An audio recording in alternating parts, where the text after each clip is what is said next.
won that special election for Tennessee's 7th Congressional District, defeating Democrat Afton Bain, and kept Republican control of the district after Mark Green decided to retire earlier this year. Now, as you guys probably know, pretty red district. President Trump won it by 22 points in 2024.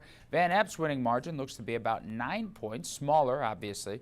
House Speaker Mike Johnson downplayed what it meant for Democrats, though, heading into the 2026 midterms. Johnson told reporters that Van Epps' winning margin was right along with what some polls predicted.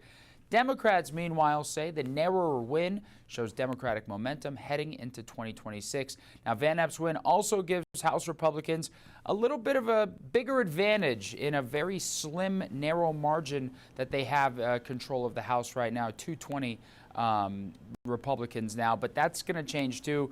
We have Marjorie Taylor Greene from Georgia. She's expected to resign in January. So for the time being, his win gives them a little bit more breathing room. It is interesting here, Matt, because he's going to be sworn in even before the election is certified here across many of the counties here in the mid-state. So we'll keep an eye on that.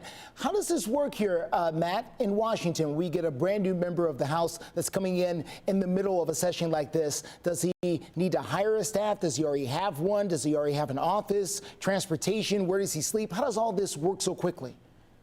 Yeah, you know, it's a very interesting question because I don't think a lot of voters might necessarily think about that beyond casting the ballot. What happens when we vote for our candidate and then they eventually get to Washington?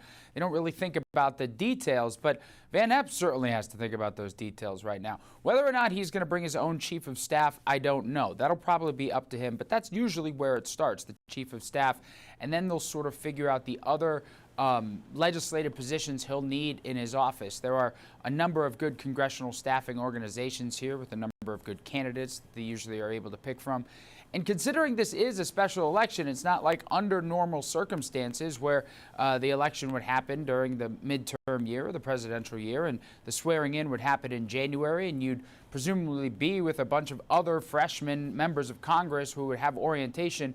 No, it's a little bit more of a whirlwind now. Van Epps will likely be doing a lot of learning on the job, considering it is the special election, and there's still, 10, 11 more months until next November's midterm election. So it'll be a little bit of a whirlwind for him, I'd imagine, but again, starts with the chief of staff and usually some other offices or some, maybe from House leadership here, they might loan him some staffers to sort of get him on his feet.